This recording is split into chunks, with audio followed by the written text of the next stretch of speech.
Olá, todo mundo! Eu sou Vivi da Viola. Que bom estar com vocês aqui hoje, num sábado chuvoso, pelo menos em São Paulo. E eu estou aqui aguardando o nosso convidado de hoje, que é um advogado e que toca bateria. Eu estou aguardando hoje Fábio Cristófaro. Ele vai falar com a gente, vai falar com a gente como funciona o direito, vai falar com a gente tudo bem, vai falar com a gente como funciona a bateria, vai falar com a gente como funciona essa vida de tocar, essa vida de atuar, tocar e fazer uma série de coisas.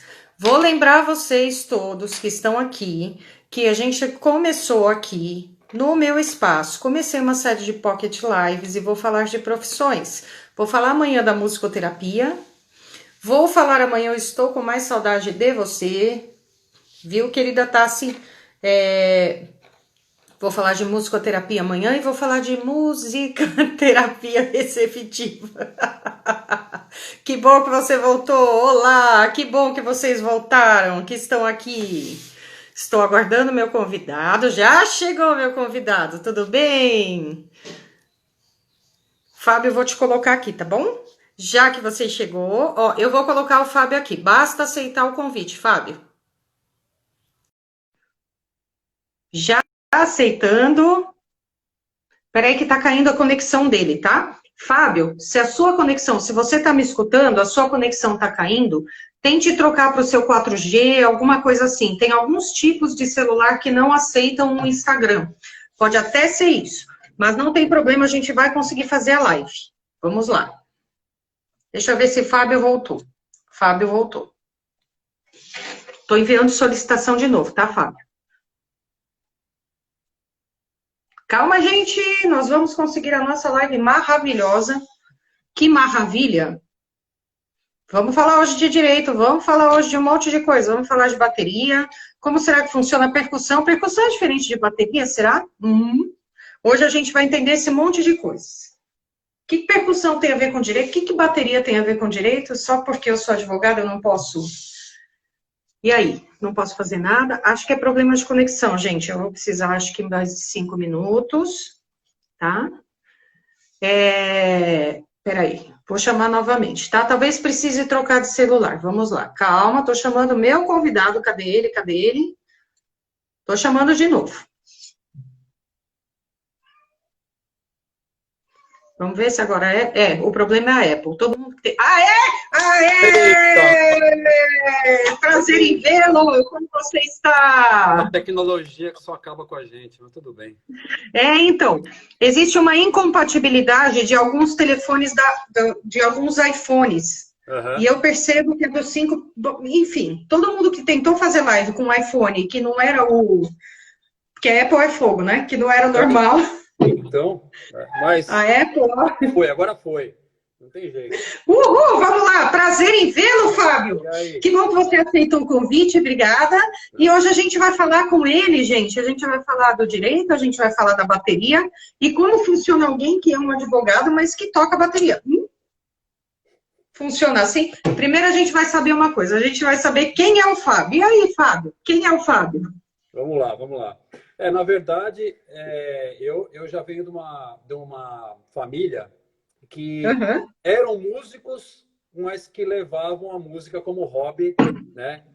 Salvo meu Tá. pai, que foi um músico profissional. Meu pai foi Uhum. professor de conservatório por 9 anos, Tá. né?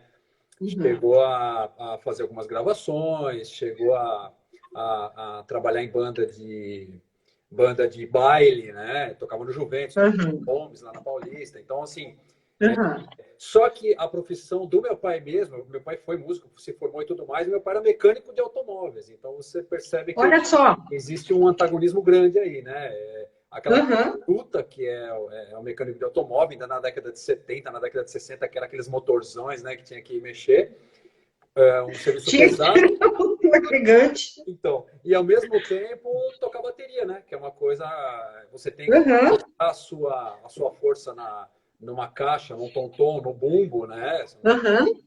E então eu venho numa família que meu pai era músico e mecânico de automóvel, o meu tio que era baixista e também mecânico de automóvel, né?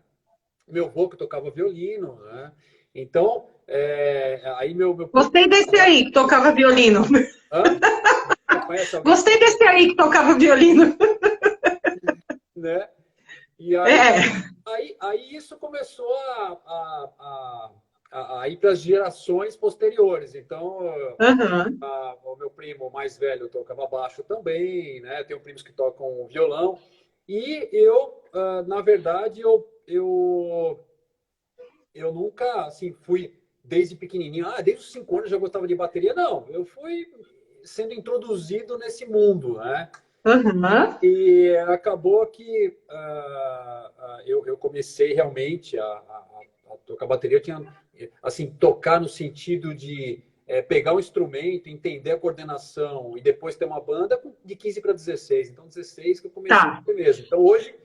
E aí, depois, aí nós vamos detalhar mais, mas depois no colegial, fiz colegial técnico, e eu tinha matéria direito, então eu comecei a gostar dali e resolvi fazer vestibular em direito, e aí estou aí 22 anos na advocacia, mas Uhum. também num período até maior na música, né? Muito mais na música, né? Porque o direito, pelo que eu entendi, o direito veio bem depois aí da bateria, né? Exatamente. Tá. Quando eu comecei a gostar de direito, eu já tinha banda, já tocava e tudo mais, né? É, nossa, muita coisa. E aí, você, dentro da faculdade de Direito, foi possível continuar estudando bateria enquanto você estava na faculdade de Direito, não? Então, na verdade, é aquela coisa, quando você é novo, você tem energia para dormir 3 horas e fazer todo o Aham. resto para estudar, para trabalhar, para tocar, para ensaiar. Então, você tinha energia para tudo isso. Então, Aham. chegou um determinado momento que eu estudava à noite, eu trabalhava o dia inteiro, ainda estudava no sábado de manhã, e ainda dava para ensaiar no sábado à tarde, no domingo, e ter 2 bandas. Eu cheguei a ter, Uau! num período aí de alguns anos, tinha 2 bandas fixas, né? Então, claro que eu tentava sempre fazer com que as duas tocassem no mesmo momento, para eu poder montar a bateria de uma vez só. Mas, Quem nunca, né? então, e aí, mas você é novo. Quando você é novo, você faz tudo isso. Eu estudei em Mogi das Cruzes, não estudei em São Paulo. Então, eu ia para Mogi das Cruzes estudar. Tá. Eu ainda tinha no sábado de manhã ainda aula. Então, eu voltava direto para ensaiar aqui em São Paulo, sábado e domingo. Na segunda, eu tinha que ir para o Batente de novo e de noite para Mogi. Então, eu chegava em casa 1 da manhã, mais ou menos. E aí eu acordava cedinho para ir trabalhar, e aí final de semana Aham. mas eu gostava, né? Eu gostava. Aham. Decidi. É, não, mas tem que gostar, né? Esse pique de você tocar na noite. Vamos lá, vamos falar um pouquinho de tocar na night. Aham. Esse pique de tocar na noite, como é que funciona isso? Você falou que tinha 2 bandas, tentava no máximo para montar bateria uma vez só, você tentava marcar tudo de uma vez, é óbvio, né? É. Mas como é que é esse ambiente de bar? É gostoso tocar, não é? Explica para quem não, Então, nunca. aí é uma questão de perfil, né? Então, por exemplo, Tá.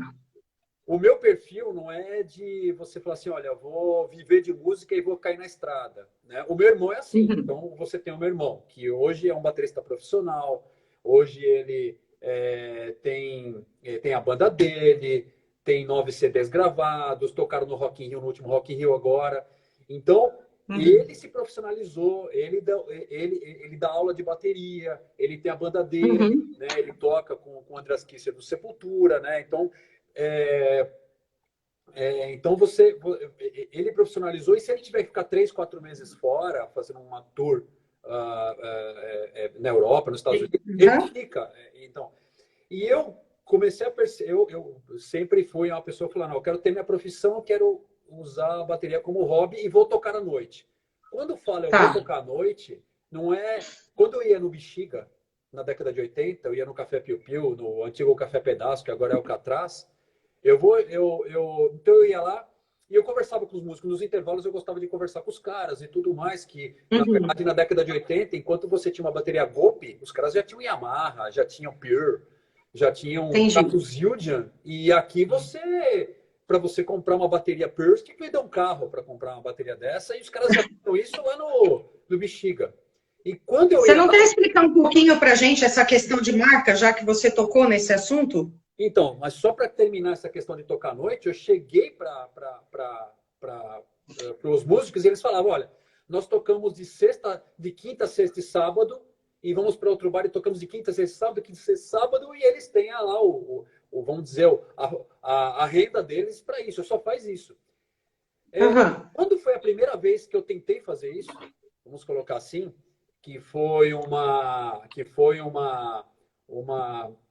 contrato que nós fizemos com o Blackjack Rock Bar, que eu era do Iron Maiden Cover na época, que foi uma das bandas que eu tá. toquei, e ia ter, eles iam fazer 5 noites, 5 sábados, Iron Maiden Cover e Metallica Cover. E cada Aham, sábado um ia abrir para o outro. Ok. Então fomos no primeiro sábado, tocamos. Então, fomos no segundo sábado, tocamos. No terceiro sábado, eu já queria estar lá 10 minutos antes de eu tocar. E a hora que eu terminei, aham. eu ia embora. No quarto sábado, eu já estava sob efeito de contrato. Já não era mais diversão. No quinto sábado, eu não via a hora de tocar. Eu preferiria que tivesse acabado a luz do Blackjack para eu ir tocar. Então, e eu me conhecendo, qual foi a questão? Eu falei assim, realmente eu não sirvo para ser um músico de estrada. Não sirvo para fazer um trio Aham, mundial. Não, eu sirvo para tocar, talvez tocar na noite, tocar uma vez por mês, ou tocar 2 vezes por mês, para que eu aham, possa, num sábado à noite, ficar em casa comendo pizza. Eu não quero estar no sábado uhum. à noite tendo que pegar meus pratos de bateria, meu pedal, saindo para tocar no bar até as 4 da manhã. Porque quando eu vou tocar. Olha a importância de se conhecer, né? Exatamente. Então, Olha a importância de conhecer o teu lugar e de se conhecer e saber os teus limites, né? porque. E aí, até eu falo pro pessoal, pô, então, você tocava na noite, nossa, devia ser uma diversão legal, meu. Você chegava, tomava uma cerveja e tal. É, eu sempre fui um cara muito, vamos dizer assim, caseiro e muito na minha. Então acontecia Tá. muito de eu poder até chegar antes para montar a bateria, mas eu tocava e depois de tocar, se fosse madrugada, era 4 da manhã, eu não via hora de vir embora. Eu queria chegar em casa à noite ainda, para ter aquela questão psicológica de você estar dormindo à noite e não dormir de dia ainda, né? Então Sei. eu tinha muito isso. E aí realmente, todas as outras bandas que eu tinha, e aí, como eu tive mais bandas cover de uma só, por exemplo, Iron Maiden cover, AC/DC cover, eu tive mais tempo nessas bandas cover do que bandas que tocam tudo dentro do rock, Tá. as bandas que demandam mais bares, né? Se você é uma banda que Uhum. toca mais, você vai mais para barzinho. Se você tem um Iron Maiden cover, um AC/DC cover, você faz mais apresentações. Você Uhum. toquei muito aqui na Casa de Cultura do Ipiranga, eu tocava no Blackjack, então quando você Uhum. tocamos na USP. Então, quando você tem uma banda que toca um cover de uma banda só, você tem mais apresentações. Você não vai tocar num barzinho em que o pessoal que vai mais de balada, que vai pensar que você vai tocar um Red Hot Chili Peppers, você vai tocar no Maiden. Não, é muito pesado, né? Então, Uhum. eu comecei a tocar mais em bandas de uma cover de uma banda só, porque com isso eu não precisava ficar tocando sexta, sábado, domingo, sexta, sábado, domingo. A gente marcava um show uma vez por mês, Entendi. cada 2 meses e assim por diante. É bem interessante. E esses amigos que tocavam com você, antes de você ser um advogado mesmo, que você tocava na vida aí, na night, né? É, Essas pessoas que tocavam com você, elas se profissionalizaram, elas continuam assim do jeito que você é, continuam teus amigos. Como é? Teus então, amigos ainda? meus amigos que tocavam comigo antes, né? A maioria, e aí, maioria mesmo, coisa de 90%, tem a sua profissão, igual eu. Né? Então, tem cara que Uhum.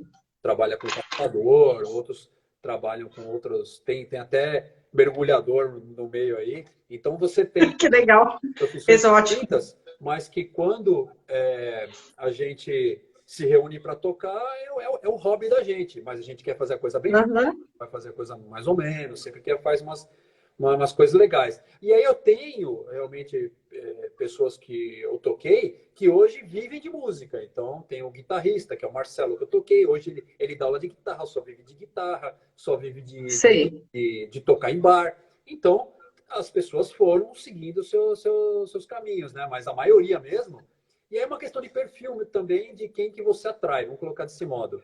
Porque, por exemplo, meu irmão é músico profissional. Os caras que tocavam com ele, ao contrário, 90% só vive de música. Só vive de banda, Uhum, só vive de uhum. estúdio, de ser luthier, ou de tocar ou dar aula, né? Eu sou com Uhum. amigos, têm as suas profissões e trabalha a música como um hobby mesmo.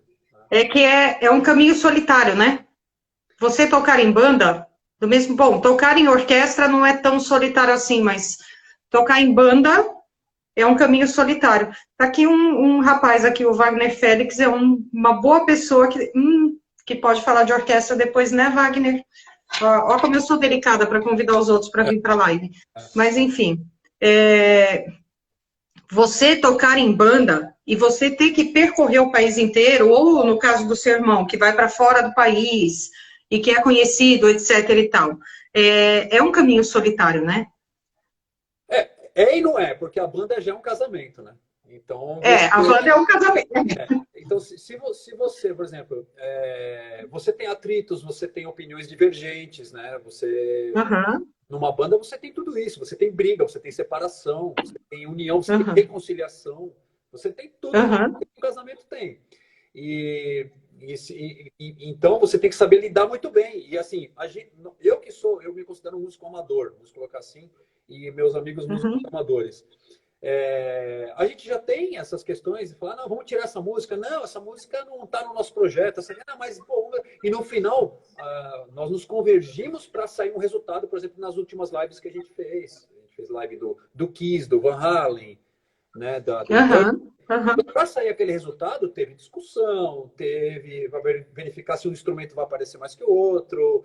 Isso porque nós somos amadores. Imagina uma banda profissional, né? Uma banda Nossa. em que você fala assim,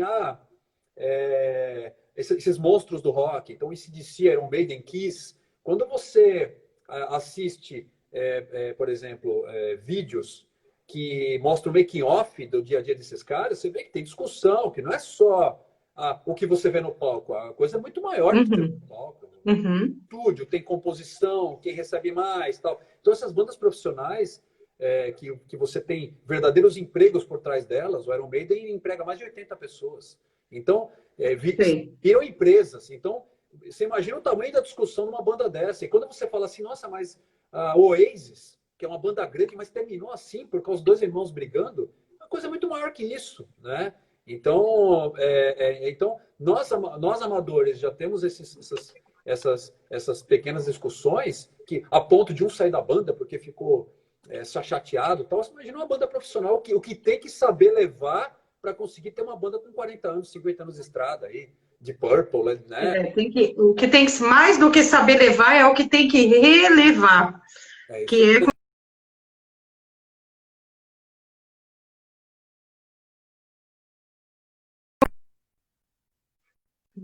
gente, todo mundo trava aqui, Bem-vindo ao mundo, tá, Fábio? Agora voltou. Banda aí qual o casamento? Quando não deixar tudo bem claro, o BO é grande.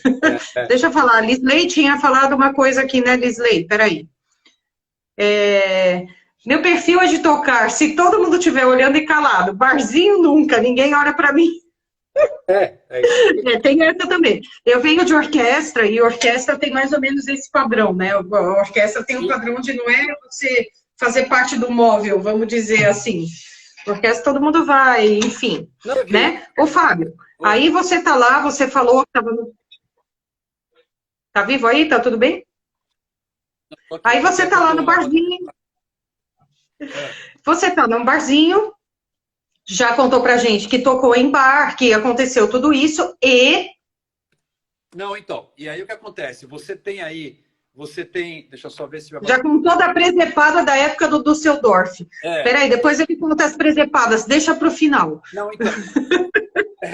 Isso Aí é o Zé, é o guitarrista que hoje está fazendo as lives comigo. Nós tocamos no Düsseldorf aí entre 92 e 95, então nós somos amigos há muito tempo, né? E nós passamos por poucas e boas no Düsseldorf, que foi uma das primeiras bandas que nós tivemos e tocávamos tudo. Na verdade, tudo no sentido hard heavy. Então nós tocávamos Iron Maiden, né? Tocávamos Pantera, nós tocávamos um hard rock para heavy metal e E aí, deixa eu só colocar a bateria aqui, um minuto. A bateria aí tá indo pro saco, só um minuto. Não, faz parte da vida. Aqui, só para Peraí. vocês terem uma ideia, eu já fiz mais de 60 lives, só para vocês terem uma ideia. Gasta mais ou menos, cada live gasta mais ou menos 50% de bateria. Então, tem que ter carregador do lado, não tem como. Mas aí você tocou e você estava lá na sua época de estudante, você falou que estava em mal e que você estudou fora de São Paulo, etc. Só que aí você é um advogado também. E agora você vai contar um pouquinho dessa sua vida de advogado, a trajetória, como foi, para no final a gente juntar de novo. Perfeito. Então, na verdade, eu sempre atuei na área trabalhista, né? Então, desde que eu comecei a estagiar, eu estagio eu fui apresentado como escritório trabalhista, comecei a estagiar, comecei a gostar dessa área do direito. E aí eu passei e o advogado trabalhista da área empresarial. Então, eu já defendi a empresa e aí eu comecei a fazer minha carreira em cima disso. Eu fiquei um tempo nesse escritório, depois fui para outro, depois fui para uma empresa. Na verdade, eu acabei conhecendo outro lado, o que seria um advogado dentro de uma empresa, né? E depois eu voltei a trabalhar em escritório mesmo e estou até hoje. Então, eu estou aí como advogado 22 anos e se incluir estágio 24 anos, né?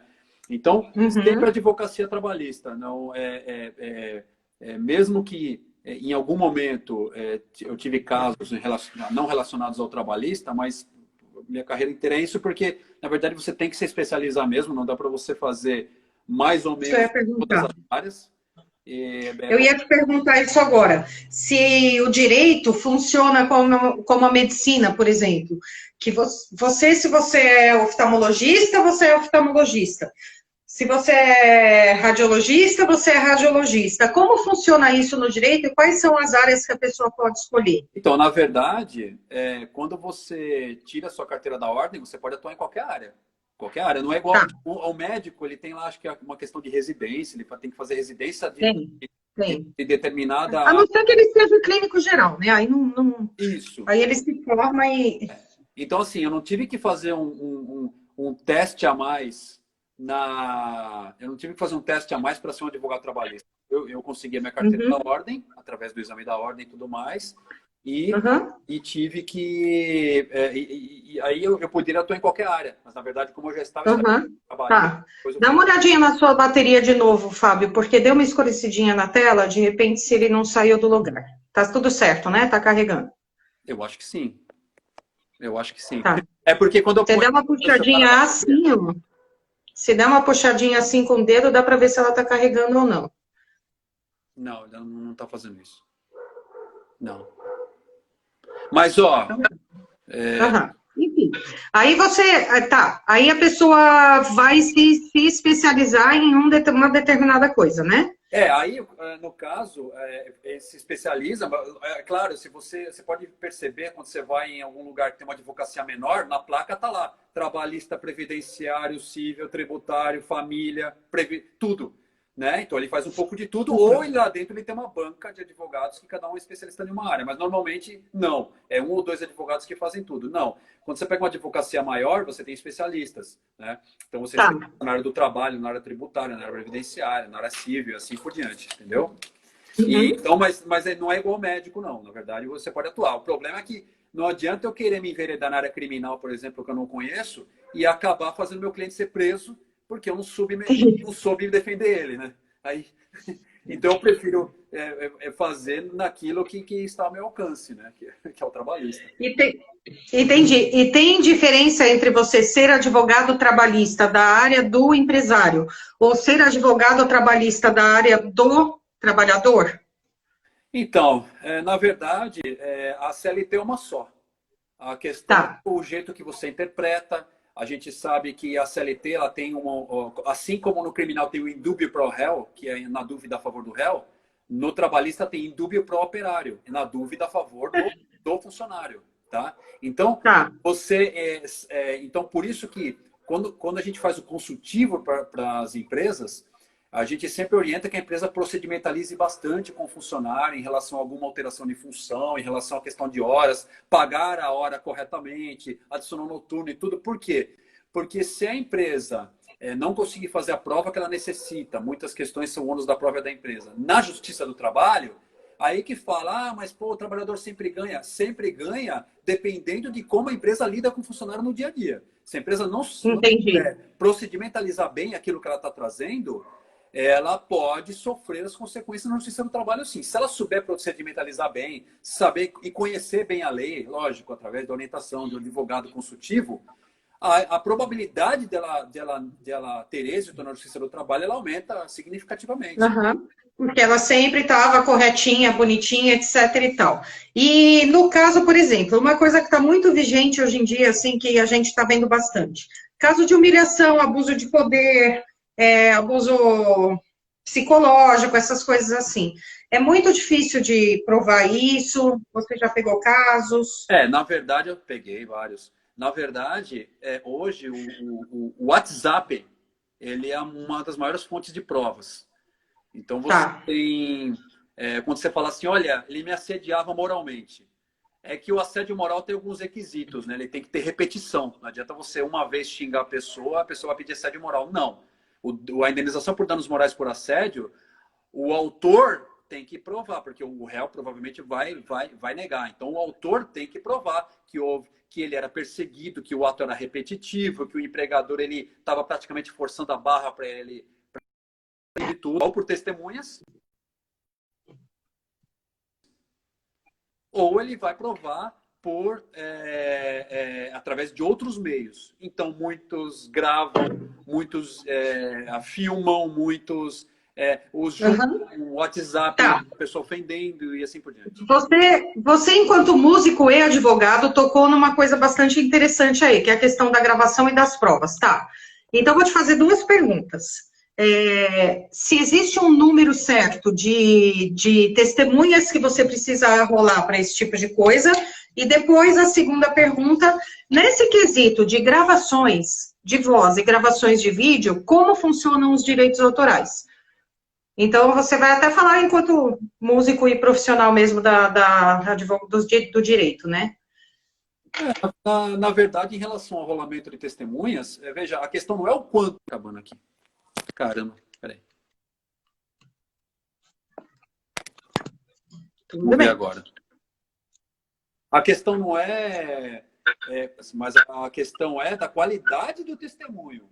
É a pessoa que estava na reunião que viu alguém gritar e tal, e que faziam várias reuniões, e nessas várias reuniões a pessoa era humilhada. Isso com uma testemunha se prova. Agora, não adianta ter 3 testemunhas lá, e aí... Falar mais ou menos. Mas eu não estava nesse dia, você não prova, né? Então, então a questão é a qualidade da prova que você faz. E essa qualidade, o juiz tem que se convencer de que foi uma prova robusta para dar o ganho de causa. Né? Entendi. Tem que sempre saber que o direito não é uma matemática, em que você pede e vai dar. O juiz é um julgador. É o cara que vai analisar inicial e defesa, vai analisar as provas e no final ele vai dar uma sentença e vai falar, olha, pelo conjunto de provas que eu vi aqui no processo, eu entendo que realmente o trabalhador foi humilhado. Não, eu entendo que não é suficiente. Então, eu dou ganho de causa para a empresa. Entendeu? Entendi. E se a pessoa, por exemplo, é uma pessoa que é humilhada constantemente, a portas fechadas por uma pessoa... Eu estou fazendo um brainstorm aqui com você, só para entender como funciona, tá? Humilhada as portas fechadas e o empregador vai lá, humilha a pessoa, as portas fechadas, a pessoa não vai ter prova, a pessoa não vai ganhar processo. É assim, ônus da prova é de quem alega, sempre. Ônus da prova é de quem alega. Então, e dependendo da situação, tudo é o meio de prova, o meio que você está fazendo a prova. Tá? Então, não é uma prova, não é fácil de se fazer, né? Por exemplo, você tem empresas, então aqui ficaria uma questão mais fácil de se... Então, empresas cujo vendedor é o que vende menos, e esse que vende menos tem que ficar... isso estou falando de caso concreto. A pessoa tem que subir na mesa, com o abacaxi na mão, rebolar para todo mundo, porque ele foi o que vendeu menos. Você tem notoriedade aí, você tem 15, 20, 30 testemunhas, é lógico que na Justiça do Trabalho você tem um limite de 3, mas... Você tem testemunhas para falar, não, ele era um funcionário que vendia pouco, Mas aí a empresa, em vez de ou reciclar essa pessoa ou dispensá-lo, porque ele não é um bom vendedor, a empresa utiliza de outros meios para fazer esse cara vender mais. E esses outros meios é extrapolar os limites do diretivo do empregador. Tá. Aí entra o assédio moral, entendeu? Uhum, entendi. Então, Tá. Obrigada por responder esse tipo de coisa, que eu acho que é uma dúvida que todo mundo tem. Então a gente aproveita que tem um advogado na frente, olha que que entende disso e já vai perguntando. entrando nessa questão direito música, né? E olha que engraçado, eu toquei 6 anos no Iron Maiden Cover. 6 anos. Aham. E um dia, eu só não toquei um dia. Um dia. Foi um dia fatídico, não toquei. Tá. Você lembra que eu falei para você que eu toquei no AC/DC Cover, no Iron Cover, durante um tempo? Eu toquei em 2 bandas um tempo. Eu fiz a Aham. Cover Aham. de 2002 e AC/DC Cover de 2000 a 2004. Tá. Então, era uma época que eu estava tocando com as 2 bandas. E teve o aniversário do Blackjack Rock Bar, que ele, no aniversário, ia convidar várias bandas covers para tocar das 11 da noite Uhum. da manhã. Halloween cover, Iron Maiden cover, AC/DC cover, Uhum. ou cover, Uhum. e vai. E aí eu tinha OAB no domingo de manhã. E eu Tá. tinha que tocar sábado à noite. Falei, eu vou que nem um zumbi fazer OAB. Ok. Aí o que aconteceu? Eu falei para o meu irmão, falei, olha, eu vou combinar com o Blackjack, eu vou tocar com esse DC, eu vou abrir com esse DC. Uhum. 11 horas da noite. Quando dá umas 11h40, eu acabo com esse DC, eu vou embora. Dá uma ensaiada com o pessoal do Iron Maiden Cover. E porque o Iron Maiden, como é uma banda mais apelativa, chama mais público, ia ser a última a tocar. Uhum. Então, Uhum. ia entrar 3h pouco da manhã. Aí o amigo falou, eu topo, meu irmão, né? Aí ele ensaiou umas 6, 7 músicas com o Iron Cover e eu ensaiei com esse DC Cover. Ok, perfeito. Fui pra lá, 11 horas da noite, toquei com esse DC Cover. E no outro dia, legal, vou chegar meia-noite em casa, meia-noite e pouquinho, dá para eu dormir, acordar cedo e para fazer Claro. a ordem. Ok. Só que tinha um pequeno detalhe. Quem estava no Blackjack? Ali, na multidão, no meio do pessoal? O primeiro vocalista do Iron Maiden, o inglês. Primeiro vocalista. Putz, grego. Paul Dayano. Primeiro vocalista do Iron. Ok. Perfeito. No outro dia, meu irmão me liga, fala, pô, você não vai acreditar. Ok. Nós fomos tocar, entramos com o Iron Maiden Cover para tocar lá, e ele foi chamado para tocar uma música com a gente, que é uma música Rothschild, que é uma música que tem com o Iron Maiden. Isso tem filmado, todo mundo da minha banda tocando com o Paul Dayano e meu irmão na bateria. Aí o que acontece? Eu fiquei pelo menos uns 2 anos, eu ia para a galeria do rock, o pessoal falava, ei, Fabião, você tocando... Não perdeu um show da Iron Maiden Cover, não é o único que você não pode tocar. O vocalista não entra.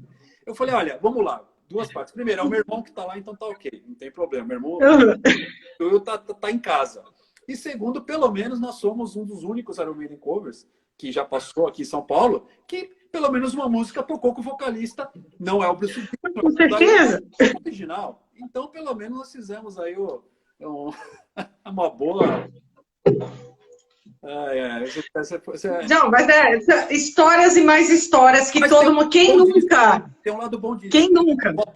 Fiz uma boa prova na ordem e passei. Então, o lado bom é que misturou aí, eu fiz a provação, né? E consegui passar.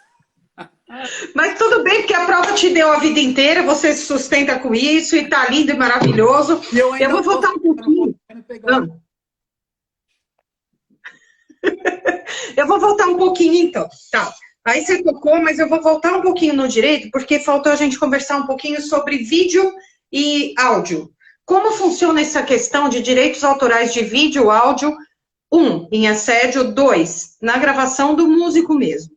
Então, na verdade, a prova de WhatsApp, a menos que seja uma prova falsa de WhatsApp, mas é muito difícil, porque a pessoa ali está falando, a pessoa, ela no WhatsApp, ela está te xingando pelo WhatsApp, ela está, né, ou você está filmando, enfim, é muito difícil você falar, prova não pode, né, essa prova não né? Não tem...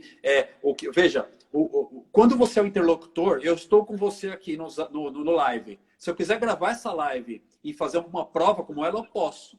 O que não pode é uma terceira pessoa interceptar e fazer isso como prova, que chama-se interceptação. Isso só com autorização judicial. Você não pode interceptar, fazer a prova entre eu e você. Eu sou o interlocutor e você também. Eu aqui nós estamos conversando. Então, se acontece alguma coisa aqui e eu quero usar como prova, eu posso. Agora, não pode um terceiro entrar e falar, olha, eu vou fazer prova através dessa live aqui. Isso é uma interceptação. Quando você fala interceptação, você tem que ter e é o que a polícia faz, Ação judicial. uma autorização prévia do juiz. Interceptação seria algo como grampear telefone? Seria, vamos colocar assim. Mas vamos colocar assim que que é a palavra grampear, mas que eu vou falar com você e a gente, em determinado momento, você ou eu te xingo, faço alguma coisa que você fala, olha, eu não gostei disso, indenização por danos morais, eu vou juntar isso como prova. Você pode. Agora, se eu aqui... Aí entra muita coisa na lei de imprensa também, outras questões, né? Mas, em tese, eu não posso, uma terceira pessoa, tentar fazer uma prova dessa live a favor dela, nesse sentido, porque seria uma interceptação e não uma prova de algo eletrônico, né? Ou vídeo. Deixa eu ver se eu entendi, então, essa coisa que acho que ficou meio confusa para mim, não que você tenha explicado mal. Eu tenho uma das coisas é eu fazer uma gravação, por exemplo, estou com alguém numa sala, esse chefe fica me humilhando, eu faço uma gravação, isso é uma coisa. Isso aqui. A segunda coisa eu peço, por exemplo, para o Fábio fazer uma ligação para essa pessoa, tá. E o Fábio recolhe provas. Isso é uma interceptação? Uma prova para você, eu não poderia, na verdade, porque, na verdade, uma prova para você, uma prova de que eu liguei para alguém, né? Já aconteceu um caso nesse sentido, mas aqui o caso não se chegou ao final. Mas a funcionária que foi mandada embora fez uma outra empresa ligar para a empresa anterior, falando, olha, eu tenho uma pessoa aqui, que você acha dela? Você acha que eu devo contratar? E o RH não estava preparado para responder, meteu o pau na menina. Falou, olha, não pode, isso e tal. Aí o que acontece? Ela tentou fazer essa prova. Na minha defesa, a primeira coisa que eu fiz é eu pedir para o juiz desentranhar essa prova do processo, porque não serviria, porque isso é uma interceptação. Porque o Supremo não tinha entendido. Então, você está induzindo a pessoa a falar alguma coisa para você usar de prova. Você faz que nem eu começo a falar coisas que você começa a ficar irritado e o resultado eu quero. Eu quero que você me xingue, porque eu vou usar como prova. Então, e também a questão de eu em conluio com outra pessoa, faço a outra pessoa ligar para você falar mal de mim, para eu usar isso isso já não poderia, né? Então você tem a chamada, prova lícita, prova ilícita, aquilo que pode ir para os autos, aquilo que não pode, né? E muitas vezes conseguem quebrar uma ótima prova que a outra parte tenta fazer por uma questão processual, porque aquela prova não pode ser usada, entendeu? Entendi, ficou bem claro. Então, assim, por exemplo, você sabe que tem a grafologia e que eu mexo com isso e tal, e a gente já discutiu bastante, né? Grafólogos pegam no RH, mas aí a pessoa sabe que está passando por teste, né? Porque o grafólogo, a obrigação dele, por exemplo, é justamente fazer a leitura grafológica da letra da pessoa, que ela fez uma redação lá, e usar isso e explicar para a pessoa do RH se essa pessoa está apta ou não. Isso daí não entraria numa interceptação, então, porque aí a pessoa estaria sabendo... Na verdade, o que acontece? Na justiça, chama exame grafotécnico. Exame grafotécnico. Então, o que acontece? A pessoa junta um recibo e fala, olha, eu recebia tanto...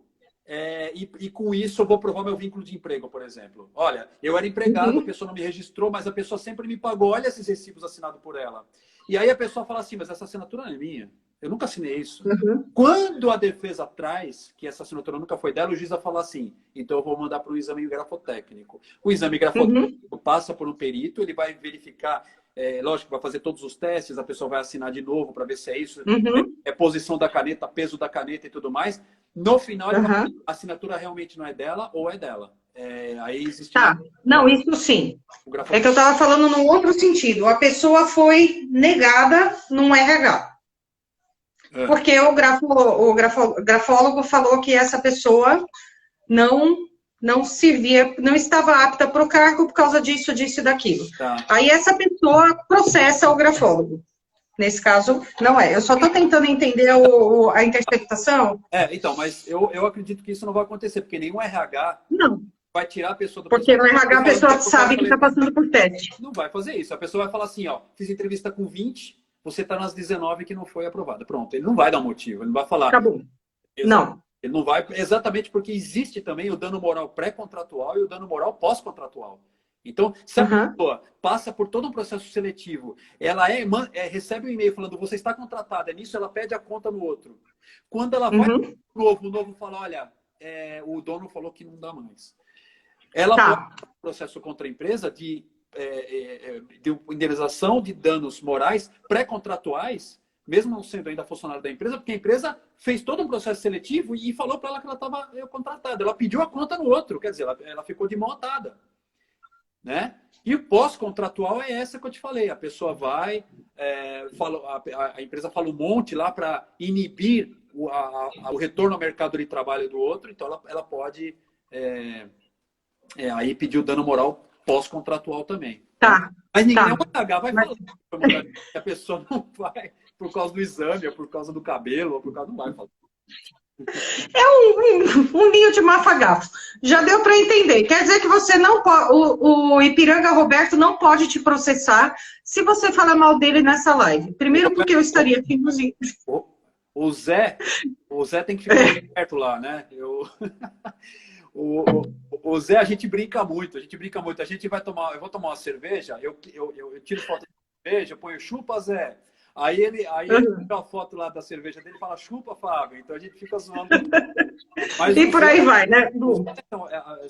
Porque eu comecei com uma banda com 16 anos, e depois eu passei por uma banda de um som mais pesado, de metal, que depois o meu irmão entrou nessa banda, e aí eu fui tocar no Düsseldorf, que é a banda com o Henry, com o Maurício, com o Elson. Então, e agora estamos com, não é mais o nome do Düsseldorf, mas essas lives que a gente vem fazendo, 80% é do Düsseldorf. Então, o Elson não está, mas a esposa do guitarrista, que é a mulher dele, a Elisa, e entrou o Dave, que é um tecladista também, né? Então, eu e o Maurício, nós somos amigos há muito tempo, né? A ponto de... de preservar a amizade, então, tá. Deixa eu voltar um pouquinho. Agora eu vou começar a juntar os dois, o direito e a música, que são as duas coisas da sua vida aí. Se alguém está no bar, você está tocando com o Düsseldorf, aí alguém está lá no bar, filma vocês. Tá. E usa essa imagem, ou o vídeo, ou a foto, ou o som, alguma coisa assim, em algum outro lugar. Como é que entra o direito disso daí, o seu direito enquanto músico? Na verdade, a gente já está tocando cover. Então, a gente já está tocando música de outro artista. Então... Finge que é uma música autoral. Vamos lá. Então, na verdade... Assim, cala a boca e aceita a verdade. Como não é a minha área...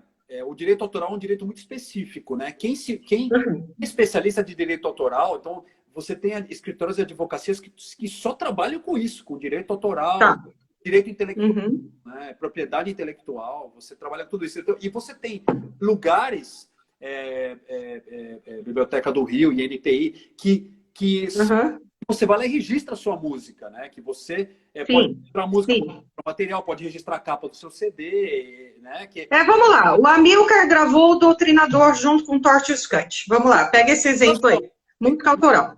Prévia do diretor do Doutrinador e também ele teve o ator, que não é o dono do Doutrinador, mas o ator também, ele concordou com isso. A violista era meio esquisita dessa música, mas tudo bem. Que era você. Foi bom, tá? O clipe foi fantástico, né? Inclusive, eu tô com a camisa do Doutrinador. Tô com a camisa. Você tá com a do Doutrinador? Legal pra caramba. É isso. Que é um quadrinho brasileiro, etc e tal, todo envolvido com internacionais, né? Exatamente. E aí ele pega e alguém vai lá e usa a música dele, essa música específica, em alguma propaganda, em algum outro Então, lugar. Uma música autoral de aí eu uma entendo, banda que é reconhecida. Ah, eu entendo que entra o CAD aí, né? Que é aquele órgão, ECAD, entra o ECAD. que é o Uhum, órgão que cobra até se você tocar música no elevador, né? Eu uhum, tive clientes, é claro que é da área trabalhista, mas eu faço parte de uma banca de advogados com especialidades diversas. Então, os sim. clientes ele tem todas as especialidades. Então, o cliente Uhum, ele estava tocando as músicas lá enquanto o pessoal fazia a compra e o CAD mandou um ofício. Então, tem direito ou não tem direito, né? O CAD de cobrar. Se você está num dentista e tem uma musiquinha lá, uhum, toda vez que você trabalha, que você traz essa radiodifusão para o público, né? Enquanto a pessoa está na sala de uhum. espera do dentista, está ouvindo uma música, em tese o CAD ele pode interferir aí. Então eu acredito Se for de 70 anos para cá, né? Vale lembrar que a lei é de 70 anos, é o direito autoral. então, você vê, a Ordem dos Músicos foi criada em 1960, né? Então, nós estamos Uhum, falando aí também de... porque o direito sempre anda junto com a sociedade, né? Então, o direito, ele uhum, vai acontecendo as coisas, o direito ele vai tentando ajeitar. Então, uhum. aconteceu aquilo com a Carolina Dickmann, por exemplo, fizeram a Lei Carolina Dickmann, que A é lei Carolina Dickmann. Você pode explicar um pouquinho o que é que eu não lembro o direito? questão do uso de imagem da pessoa, né? Eletronicamente. Uhum, Tem, uhum. aí Tá. não, Isso. tá? Mas então, como eu falo, o direito ele anda junto com a sociedade. Então, no direito autoral é a mesma coisa. Então, por exemplo, a gente as bandas tocam músicas cover nos barzinhos. Ninguém vai ficar, olha, então eu tenho que pagar isso para Iron Maiden, eu tenho que pagar tanto para esse DC. Não acontece. Eu toquei, pelo menos a gente tocou aí 20 e poucos anos cover para tudo quanto é jeito. Não teve isso, né? Teve uma época Uhum, em que até nós tocávamos num barzinho bem legal em Santo André, uhum, que a Ordem dos Músicos do Brasil foi até o bar e a mulher, sabendo que eu era do ramo da advocacia, falou para mim, olha, Fábio, veio aqui o MB e tal. Eu dei uma estudada e tudo mais no caso, e na época não era obrigatório os músicos terem carteira da ordem para tocar no bar, que é isso que o MB queria, uhum, né? E uhum. qualquer coisa, se você vê que você está sendo muito visitado e tudo, nós entramos com um mandado de segurança para que o bar consiga funcionar com músicos que não precisam da carteira da ordem. Seria mais ou Uhum. menos nessa linha. Aí mistura mesmo música com direito, mas porque era meu interesse, porque eu tocava muito nesse bar também. E a minha Claro, carteira da claro. ordem, e a minha carteira da ordem dos músicos é de amador, não é uma carteira profissional. Eu Uhum. não tenho a carteira profissional, você tem a carteira profissional. Tem o profissional. A minha Uhum. era de amador, eu conseguia com ela entrar de A sua é graça. notório saber, né? Hã? A sua é notório saber, né? Então, o meu era de amador, quer dizer, eu não leio partitura. Então, para Uhum. fazer o teste para carteira de amador, você tinha que ter percepção musical e tudo mais, que nem a OLM. Quando eu entrei na OLM, em 92. Uhum. EMESP hoje, Oi? Oi? denunciando a idade. Então, EMESP hoje. então, e aí, na ULM, o teste prático é que você tinha principiante e avançado. No avançado você tinha menos candidatos, mas a prova era dificílima. Aí eu me inscrevi no principiante, mas aí eu até, aproveitando um pouco do conhecimento do meu pai, eu falei, olha, eles vão fazer um teste para principiante. Como é que meu pai falou assim, olha, como tem muito baterista, o cara que vai te dar o teste, ele não vai querer ficar mais de 5 minutos com você lá dentro da sala. Então, Uhum. tente o maior número de ritmos possíveis que você consiga Uhum. tocar em pouco tempo. Aí eu treinei, né, tem o rock, o tradicional, o blues, e eu treinei, ele falou, treina um pouquinho de samba, né? Uhum. Uhum. Pô, primeiro, Uhum. samba na minha praia, e segundo, esse e fazer muito, muito. Eu falei, eu não aguento 30 segundos. Meu pai falou assim, mas eu acredito que você não vai passar disso de 30 segundos no teste. Mas não deu outra. Eu cheguei na sala, o examinador falou, tinha uma bateria lá, ele falou, bom, o que você vai tocar aí? Pode ir lá, o que você vai tocar? Eu falei, olha, eu vou tocar um tradicional. Troquei um tradicional. Agora eu vou fazer um rock. Rock, o cara tá também. Fazer um blues. Olha, agora eu vou fazer um samba. Aí o cara já. Toca aí. Aí eu. A hora que eu não tava aguentando mais, o cara falou, tá bom, né? E aí, depois disso, eu vi que eu fui aprovado. Então. Então, exatamente. O meu foi dois compassos não, duas linhas, dois pentagramas só, quando eu Então, fui. mas eu É não entrei no pouquinho. avançado. Teve dois amigos meus, guitarristas, que eles fizeram a inscrição no avançado e os dois entraram. Eles são muito bons. Eu tive a oportunidade Uhum. e mesmo sendo amador, tocar com guitarristas muito bons. Eu consegui. Uhum. Eu tenho poucos guitarristas que eu falo, esse cara não é bom. Eu sei que, né, o Zé Uhum. aqui faz uma ótima base. O Henry é Uhum. um grande solista, né? Toquei com o Uhum. Marcelo, que tinha 12 anos de violão clássico. Então, eu toquei no Iron Maiden cover com um moleque de 17 anos, que ele não tirava as músicas. Ele chegava meia hora antes no ensaio e falava, que música que tem que tirar? Mandava ver. Ele subia no estúdio, quando ele chegava para ensaiar, o cara tinha tirado tudo. Então, Dá vontade de jogar o copo na cabeça da pessoa. Eu sei como é que é, mas é assim. Mas você é uma pessoa que toca bem, que eu sei, e não se preocupe com isso. Ô, Fábio, nós estamos a 9 minutos de terminar. Passa muito rápido, né? Assim, a live passa muito rápido. Parece, uma hora. Não, uma hora passa rápido aqui. passa Quando a rápido. gente está falando de live, etc e tal.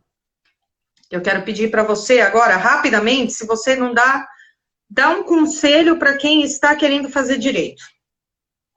Então, vamos dizer assim. Não vale mudar de profissão, tá? Oi?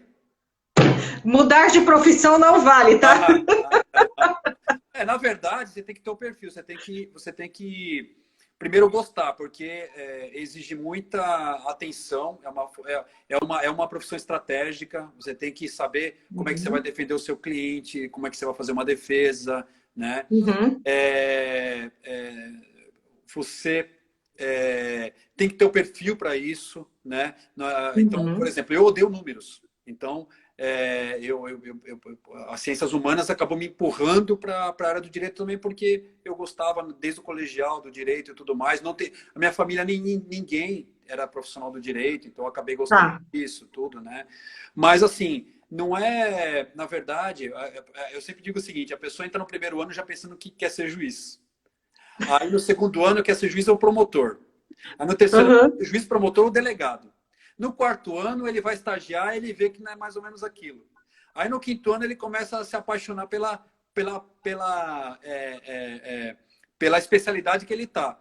Aí depois que ele se forma, ele começa a advogar. É claro que eu tô brincando aqui, tem amigos meus que hoje são juízes, né? Uhum.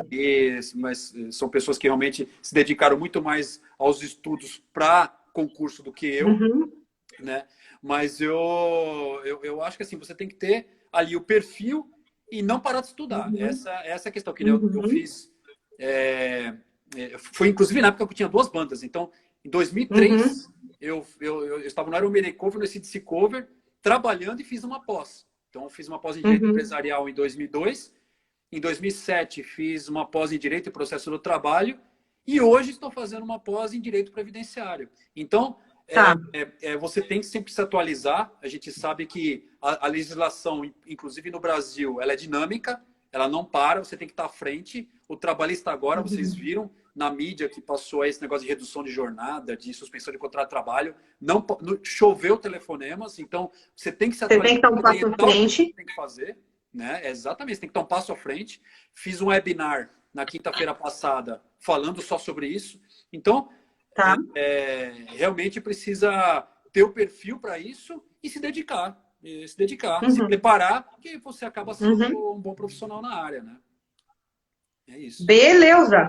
Tá. E se alguém quiser ser baterista, qual conselho você daria? Então, que talvez pelo DNA, que meu pai já era profissional e acabei me enveredando nessa área, e o Uhum. Milka depois, né? Eu tocava com a banda, tal, o Milka é 5 anos mais novo que eu, aí ele pegava a bateria lá, tal, e depois virou Uhum. esse monstro que é hoje, né? Um dos melhores do Brasil, né? Hoje na categoria Sim. dele, né? Uhum. Mas assim, aprender um instrumento, que seja qual for, ou baterista, ou qual for, é bom. Acho que a pessoa que tem um filho pequeno, seria legal colocar ele numa escola de Uhum. música. A música te dá disciplina, na verdade, né? Afirmo que sim. É, a música ela te dá disciplina e a gente leva muito essa Uhum. disciplina para nossa outra profissão. Eu acho que aprender o instrumento é muito legal. E às vezes, sem dúvida nenhuma, é muito legal tocar num barzinho, você tomar uma De cerveja, vez em quando é bom, o né? pessoal te ver tocar. Tocar. É muito legal. Uhum. Chamar o pessoal. Isso aí. Qual seria o seu mundo ideal dentro do direito, Fábio? Mundo ideal, Bem viajante, é. na verdade, só tem os profissionais do direito, o juiz, promotor, a resolver, né? Se não tivesse problemas, não teriam esses que interpretam as leis para dar ganho de causa, né? Então, até no desenho dos Simpsons, né? O Homer uma hora pensa assim, né? Fala, como seria o mundo sem advogados? Aí mostra o planeta Terra, todo mundo dando as mãos, os passarinhos, as árvores, né? Então, é exatamente isso, né? A gente precisa... O mundo ideal seria um mundo sem conflitos, mas... que o advogado fosse um conselheiro e não uma resolução, né? Mas o que o pessoal pensa em advogado com um cara que só trabalha em cima de problemas. E não, muitas vezes você orienta para evitar que o cliente tenha problemas. É a advocacia preventiva, né? O mundo hoje segue uma linha mais de advocacia preventiva do que a advocacia resolutiva, aquela que vai para frente dos tribunais, né? Cada vez mais estão se concentrando disso, né? Sai mais barato para ele ter um consultivo do que depois ter que resolver o problema no tribunal. Isso é muito mais caro para ele, né? Muito bem, então eu já quero agradecer o Fábio Cristófaro por estar aqui, por ter falado tudo que você falou de direito, de bateria, etc e tal. Agradecer Flávio, todo mundo que está aqui. Um abraço para o Flavião aí que tá. Ele falou que assistiu isso aí. Mesmo. Ele advogou comigo entre 99 e 2002, mais ou menos. Você vê, é a área do direito e a área da música, o pessoal tudo das antigas. Tamo junto, é isso aí. Para quem está aqui e não conhece a página da Vivi da Viola, eu estou com mais de 60 lives aqui falando de música, arte terapia, de grafologia, de psicologia e de coisas musicais mesmo, como funciona uma orquestra, como funciona a música na bateria, como funciona na guitarra. São vários pedacinhos que eu estou montando, as lives vão continuar, então dá uma olhadinha aqui que tem muita live para você ver, tá bom? Fábio, obrigada por ter vindo. Muito grata. Eu que agradeço. Legal pelo espaço. Obrigadão. E grata a todo mundo que está aqui e quem está vendo depois também as lives. Beleza. Valeu, vai ficar gravado, gente. Tchau, obrigada. Nada, tchau.